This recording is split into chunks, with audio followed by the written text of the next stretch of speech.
Então, galerinha, bom dia a todo mundo, tá? Vamos dar continuidade ao nosso assunto da aula passada, que é falando sobre a Idade Média, tá?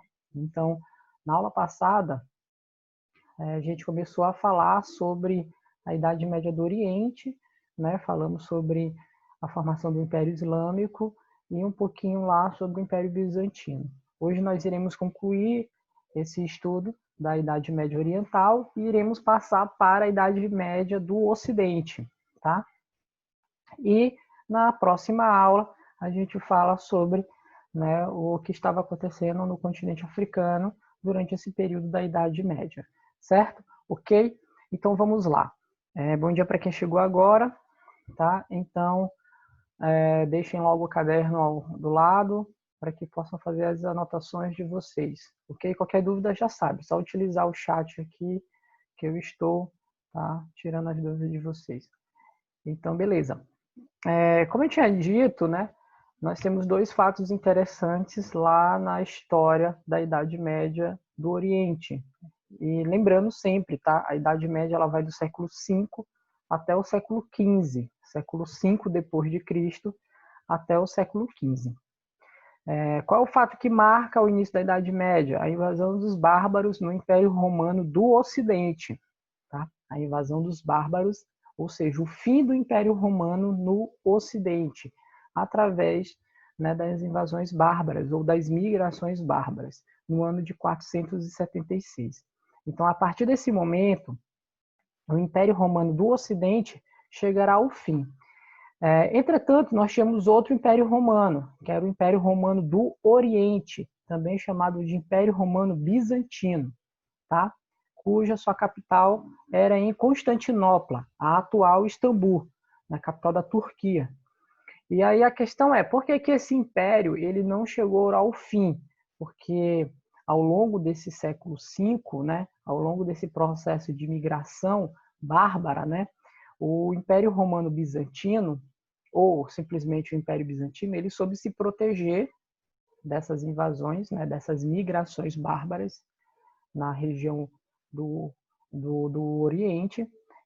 Os seus imperadores, né, de certa forma, fizeram alguns acordos comerciais e, inclusive, monetários com algumas tribos, né, bárbaras, para que essas tribos não invadissem as fronteiras do Império Bizantino. E, de certa forma, o Império Bizantino não passava pelos mesmos problemas, né, os mesmos problemas sociais e estruturais que o Império Romano do Ocidente estava sofrendo, né?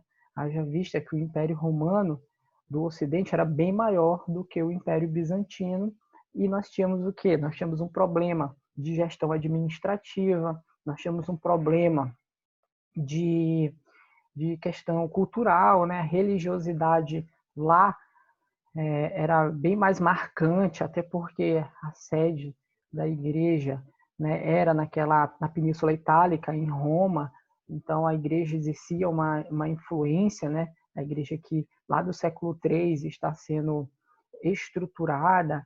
Então o Império Romano do Ocidente, né, cuja sua capital era Roma, tinha muito mais problemas do que o Império Bizantino. Então, mesmo após o processo de decadência do Império Romano do Ocidente, o Império Bizantino prosperou, continuou. E quando ele irá, né, cair, quando ele irá deixar de existir? Apenas no final da Idade Média, tá? No ano de 1452, 1453, quando o Império Romano Bizantino ele irá entrar em declínio, com a invasão, né, dos muçulmanos representados pelo Império Turco-Otomano. Ok? Então é interessante vocês compreenderem a Idade Média, porque nós temos dois fatores. Nós temos dois fatores que são interessantes aí, né?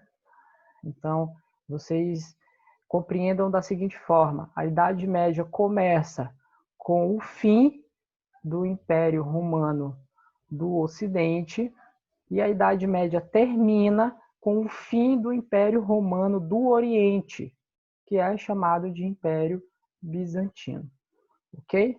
Certo? Então, tanto o seu início como o seu término, tanto o início da Idade Média como o término da Idade Média, né, significa que um império acabou e depois o outro império também irá acabar, sendo que são dois impérios em locais diferentes, mas ambos são impérios romanos, certo?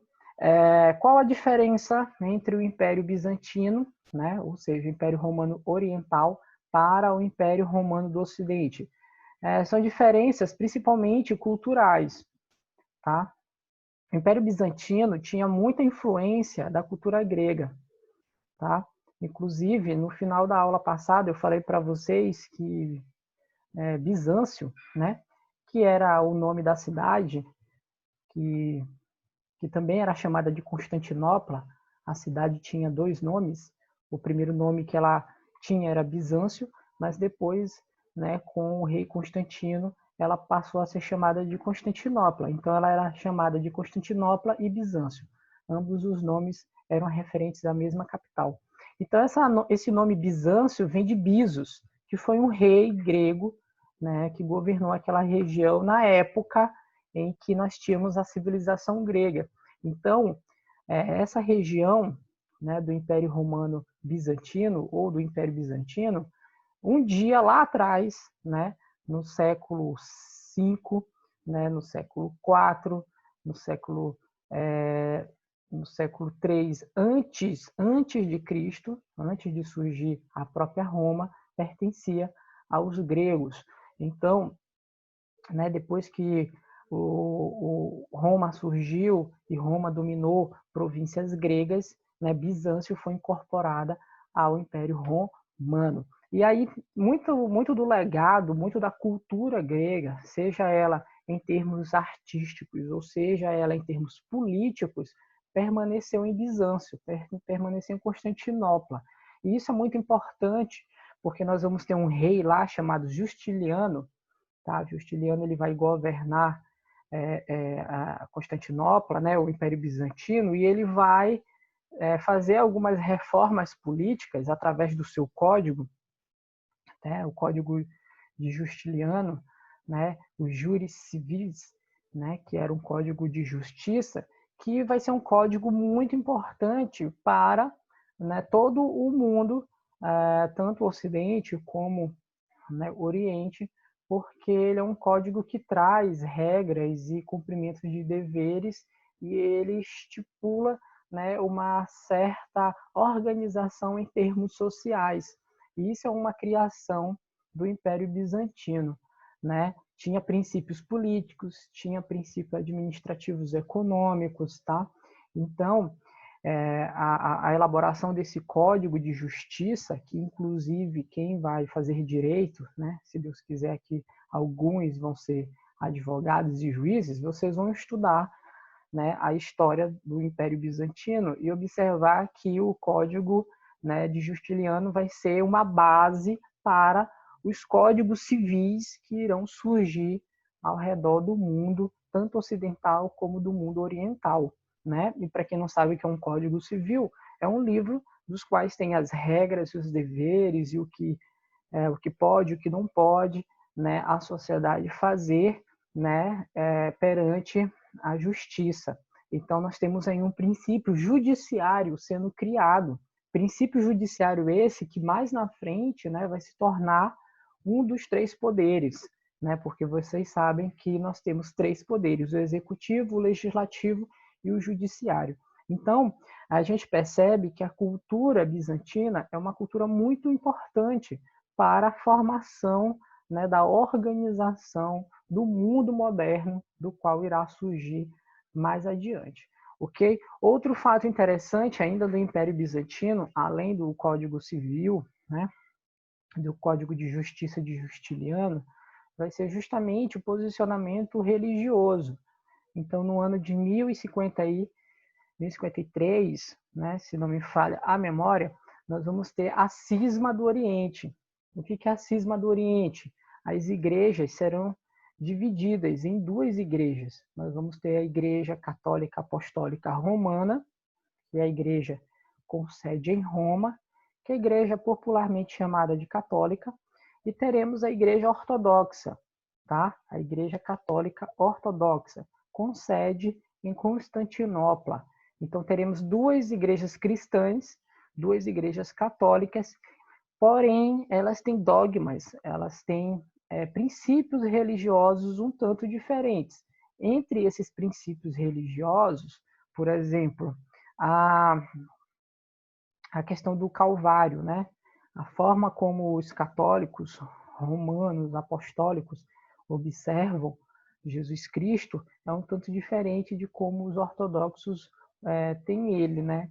Então, se você entra numa igreja ortodoxa, geralmente Cristo ele é visto de uma forma um tanto menos sofredora.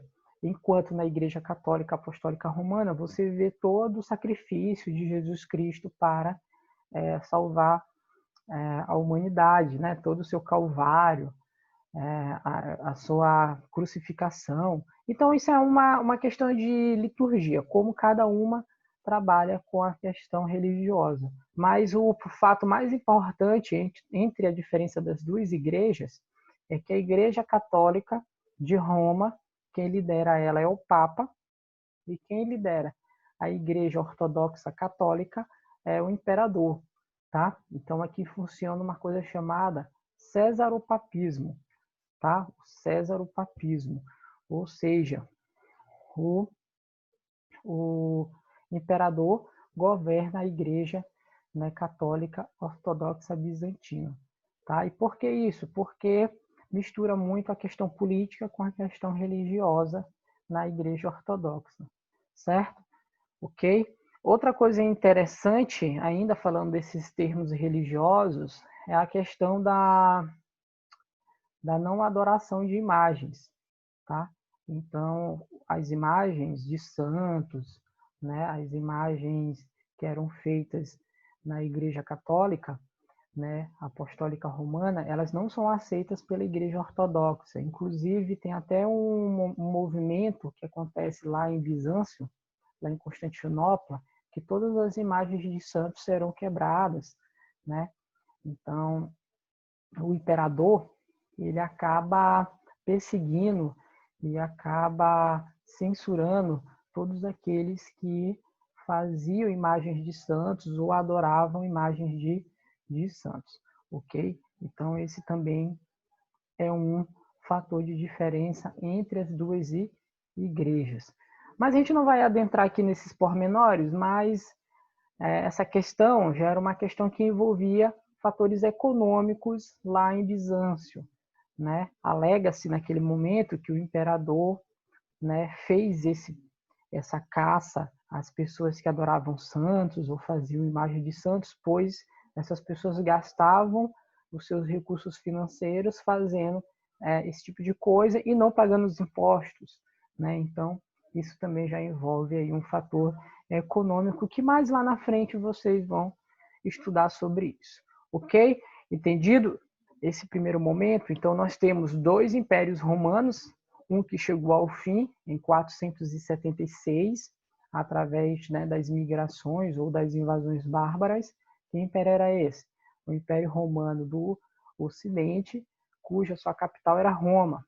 E temos outro Império Romano, que é o Império Romano Bizantino, ou o Império Romano do Oriente, do qual sua capital é Constantinopla, ou também chamada de Bizâncio. Esse não irá ser invadido, esse não irá chegar ao fim, muito pelo contrário, ele irá permanecer, né, durante toda a Idade Média, e apenas quando ele for invadido pelos muçulmanos, aí sim nós teremos o fim da Idade Média, ok? E por que que os impérios romanos eles são importantes para início e fim de Idade Média? Porque são impérios que são referentes à antiguidade, tá? São impérios referentes ao período da antiguidade que têm características, né, um tanto diferentes. Então, quando de fato o último Império Romano chega ao final, a gente diz que a Idade Média acabou, ok? Quando o Império Romano do Ocidente chega ao final, a gente diz que a Idade Antiga acabou, ok? Dúvidas em relação a isso? É a Idade Antiga ou a Idade Média, professor? Quando o Império Romano do Ocidente cai, a Idade Antiga acaba. Quando o Império do Oriente cai, a Idade Média acaba. Ah, tá. Cada império ele é referente a um período, certo? Então, o Império Certo. Romano do Ocidente era referente à Idade Antiga. Ele acabou em 476, a Idade Antiga termina. Já o Império Bizantino, ele irá continuar. E quando ele terminará, quando ele for invadido em 1453, aí sim nós teremos o fim da Idade Média. Então, o interessante é vocês não confundirem esses impérios, tá? Cada um é referente a um período. Quando eu falo do Ocidente, Idade Antiga. Quando eu falo do Bizantino, Idade Média. Ok? Beleza? Enquanto isso, o que está acontecendo com o povo islâmico? Lembre-se que eu falei que Maomé ele nasce ali, né, no século VI, né, e depois ele vai fazer a difusão, né, dos princípios de Alá. Depois que ele conquista, né, Meca, e vai unificar todas as tribos politeístas beduínas em apenas um povo, que é o povo islâmico, e adorando apenas um Deus, que é Alá, seguindo o Alcorão, nós teremos em meados do século VII o Império Islâmico. O Império Islâmico ele vai dominar várias regiões, tá? Do norte da África, da Ásia, né? Ele vai tentar invadir o Império Bizantino, porém ele não vai conseguir, mas ele pega algumas regiões ainda assim do Império Bizantino, mas ele domina a Península Ibérica na Europa, ok? Entretanto, né? Devido a alguns fatores de divergências religiosas dentro do Império Islâmico, com a criação dos xiitas e dos sunitas, né, o Império Islâmico acaba se enfraquecendo. E em meados do ano 1200, tá, já no século XIII, né, 12 para o século XIII, nós teremos um povo que vai acabar, né, se aproximando e posteriormente dominando os muçulmanos, que serão os turcos. De onde vêm os turcos, professor? Vem da região ali da Ásia. Então, os turcos eles vão se aproximar do Império Islâmico, né, que não é mais um império, é um império fragmentado, e esses turcos irão se converter ao islamismo e irão, né, formar outro império, chamado Império Turco-Otomano, que não deixa de ser islâmico. Né? Então, é como se o Império Islâmico tivesse, né, a partir de meados do século XII, século XIII, na Idade Média, tivesse trocado de nome. Né? Tivesse deixado de se chamar Império Islâmico e passado a se chamar Império Turco-Otomano. Mas eles são islâmicos, são muçulmanos, e é justamente esse Império Turco-Otomano que surge em meados de 1200, que mais na frente... Professor, Oi. o Império Turco-Otomano que teve presente na Primeira Guerra Mundial, Sim, foi? foi. Era isso que eu ia te falar agora. Esse mesmo Império Turco-Otomano que vai surgir, né, nesse período da Idade Média, chamada de Baixa Idade Média, do qual irá dominar Constantinopla, irá dominar o Império Bizantino, dando fim à Idade Média, e irá continuar prosperando, né, durante toda a Idade Moderna e terminará sendo desfeito em 1918, pós a Primeira Guerra Mundial, ok? Certo? Inclusive o Império Turco-Otomano pertencerá à Tríplice Aliança, ou seja, será aliada da Alemanha na Primeira Guerra Mundial. Então, quando a gente chegar e for falar sobre a Primeira Guerra Mundial e de repente a gente falar sobre o Império Turco-Otomano, você já sabe de onde foi que surgiu esses caras. Esses caras surgiram lá de trás, lá da Baixa Idade Média, lá do ano 1200. Os turcos se converteram ao islamismo, dominaram as províncias que pertenciam ao antigo Império Islâmico e saíram dominando todo mundo, tanto na região da Ásia como na região da África, tá? quando chega na Primeira Guerra Mundial, os caras já estão dominando territórios da Europa também. E por isso eles vão apoiar a Alemanha, haja vista que eles querem expandir o seu território ainda mais. Só que isso fica para a aula de Primeira Guerra Mundial. O importante é vocês entenderem que a história está toda interligada. Uma civilização é dominada por outra, que essa civilização vai participar de um acontecimento histórico no futuro, e que é meio aquela série Dark, né? Uma coisa aqui que vai alterar lá no futuro, para quem assistiu. Tô dando spoiler não, né? Mas enfim, é isso aí. Ok? Beleza? Dark, professor? É mais ou menos isso. Quem ainda não Eu tô assistiu... assistindo. Tô assistindo. Eu tô falando aqui já um spoiler. Foi mal para quem tá assistindo, tá? Mas... Vou começar a assistir. O paradoxo da série é mais ou menos isso. Um fato que acontece no passado vai refletir durante várias gerações, entendeu? Então, uma coisa que vai acontecer aqui em 1953, né, que é o ano lá da série, vai ocasionar acontecimentos em 1986, em 2019 e 2050. Então, né, a história funciona mais ou menos isso, né? Um fato bem aqui vai... Só por título de curiosidade, falando sobre esses fatos, né? Já que a gente falou da série, mas não tem nada a ver com a série, mas sim com o seu princípio de causa e consequência. Por exemplo, Hitler lutou na Primeira Guerra Mundial, ele foi cabo, né? E quem vai ser o responsável pela Segunda Guerra Mundial? Hitler. Imagina se Hitler tivesse morrido na Primeira Guerra Mundial. Teríamos Segunda Guerra?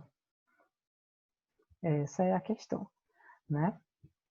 Então, uma coisa que acontece aqui, mas ele sobreviveu.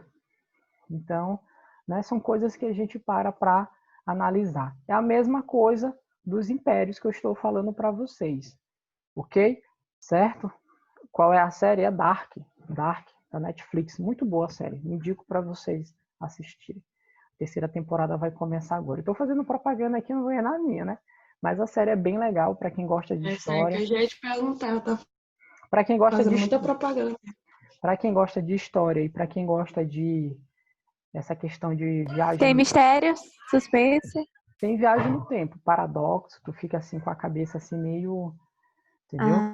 Aí tu diz assim, meu Deus. É ficção científica, no caso. É ficção científica, entendeu? Assisti. Entendeu? O cara, ele encontra ele mais novo, mais jovem, enfim. Tem várias linhas do tempo.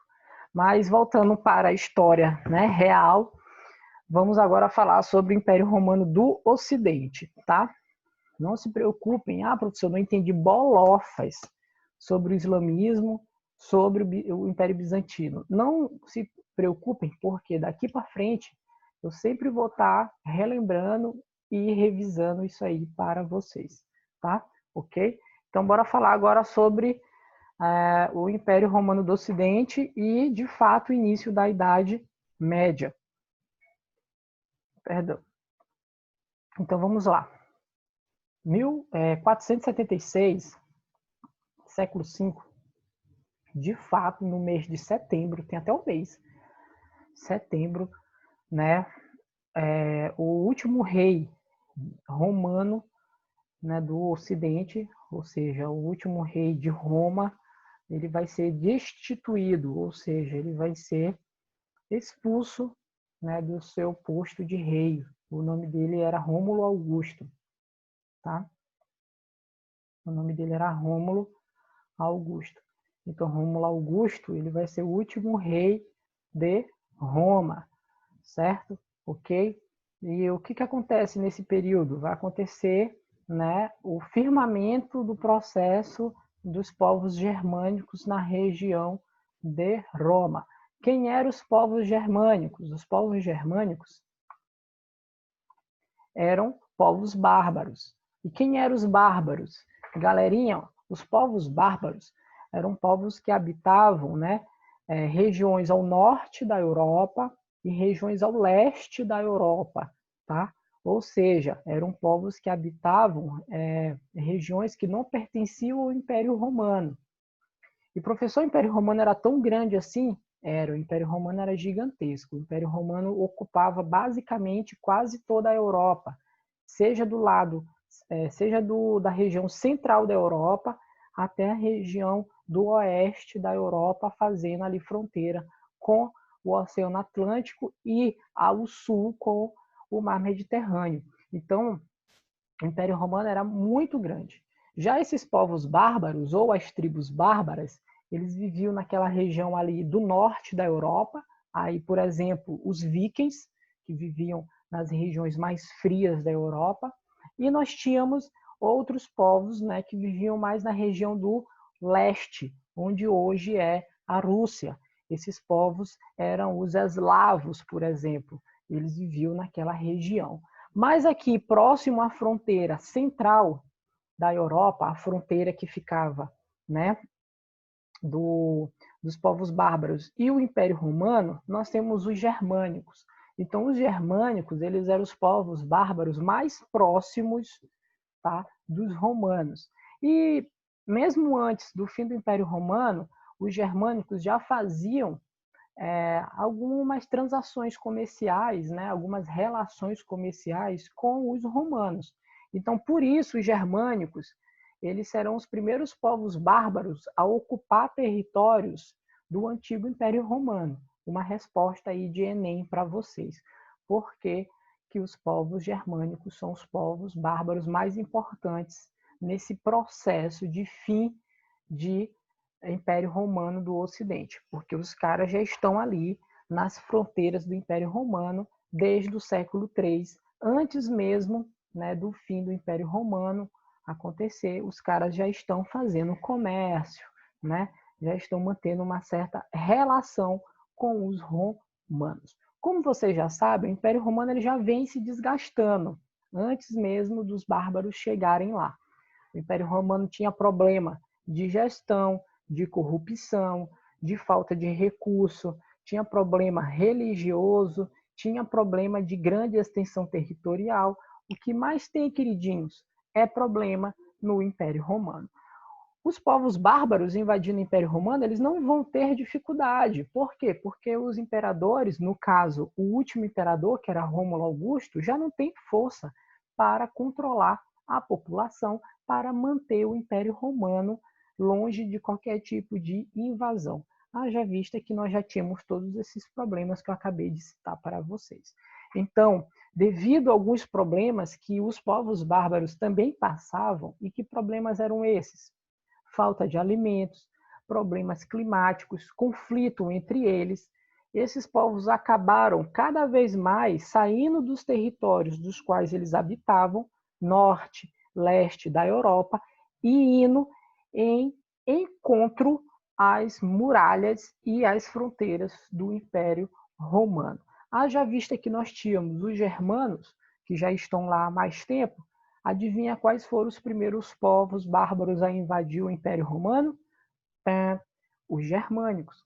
Então, os germânicos acabaram, nessa onda migratória, acabaram sendo empurrados para dentro do Império Romano. Tá? E os romanos não tiveram como reagir a essa invasão. Então, os germânicos serão os primeiros povos a habitar os territórios do antigo Império Romano. A partir do século qual? Isso começa ainda no século III, no século IV, mas no século V vai se fortalecer e se intensificar. Por isso, os germanos ali vão se estabelecer. Quer assistir um filme bom para compreender essa invasão do Império Romano? Temos Gladiador, de 2002, se não me falha a memória. Ridley Scott, para quem já assistiu Gladiador, do diretor Ridley Scott, bem no início, né, nós temos quem? Marcos Aurélio, né, o imperador romano, tá? Ainda ali de meados do século III, né? E o Marco Aurélio, ele manda um general chamado Maximiliano Maximus, tá? Proteger as fronteiras do Império Romano dos germânicos. E logo no começo do filme, vocês vão ver os bárbaros germânicos. Inclusive tem uma cena lá que um bárbaro vai decapitar a cabeça de um soldado romano e mostrar para eles, né, e falar lá uma linguagem muito encabulosa, né, que era a língua da tribo germânica, enfim. O filme, claro, tem um pouco de ficção e pega aquela coisa assim bem preconceituosa, né, mostrando os bárbaros bem violentos e tal, mas serve para que vocês possam compreender como foi esse processo de migração, de invasão. Em algumas regiões foi de forma violenta, em outras regiões nem tanto. Mas não era porque os bárbaros eram violentos, tá? Tirem isso da cabeça de vocês. Quando nós falamos de povo bárbaro, não significa violência, tá? Isso é uma coisa preconceituosa.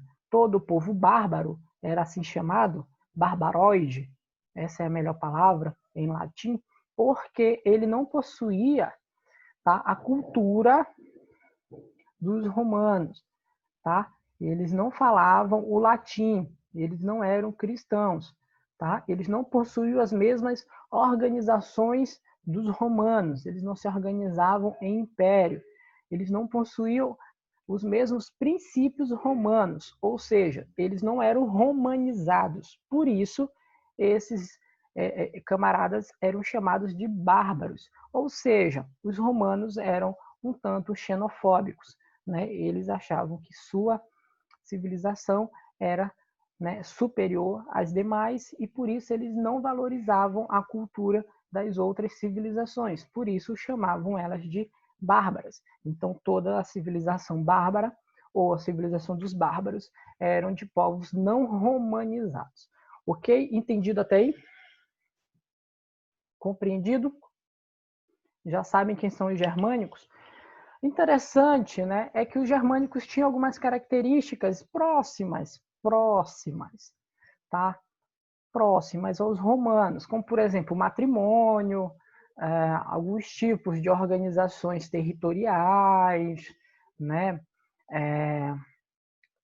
Hierarquia, né? Vocês sabem que a hierarquia, nós temos um chefe que comanda, né, o território, algo tanto parecido com os romanos, mas os germânicos, eles tinham algo que os romanos não possuíam, que era o princípio da organização por monarquias, por reis, tá? Então, muitas tribos bárbaras, elas eram organizadas por reis, por monarquias. Então, outra coisa, tá, queridinhos? Quando eu falo tribo bárbara, tribo germânica, não era uma tribo de índio.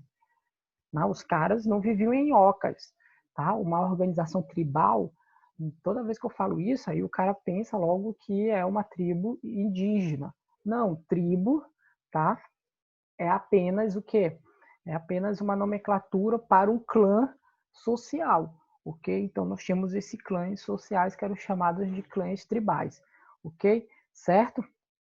Então, os germânicos, né, irão invadir o Império Romano e não só os germânicos, outros povos bárbaros irão invadir o Império Romano e o Império Romano chegar ao fim e, meus filhotes, vai ser um pandemônio. Vai ser gente correndo, gente gritando, gente com medo. As cidades em algumas regiões serão saqueadas, serão abandonadas. E a primeira coisa que vai acontecer nesse início de agora a Idade Média é, tá, a ruralização. Então, as pessoas irão deixar as cidades e irão passar a habitar o campo. Por que o campo? Porque as pessoas, né, os romanos, estão com medo dos bárbaros, tá?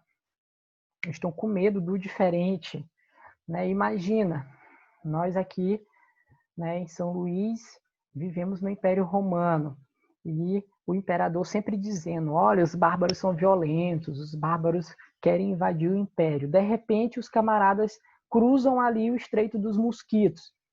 Tu não conhece eles, tu vai ficar aqui na cidade para contar história? Não, tu vem para cá para